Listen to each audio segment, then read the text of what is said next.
अशाच एका क्रूजवर आम्ही पण गेलो होतो.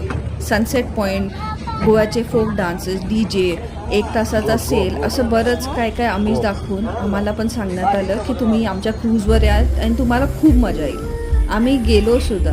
आम्ही गेलो आणि तिथे जाऊन बघतो तर 2 डेक ऑलमोस्ट भरलेले होते. ज्यावेळी आम्ही बसायला गेलो तिथे अगदी जवळजवळ मांडीला मांडी लावून बसण्या एवढी गर्दी होती.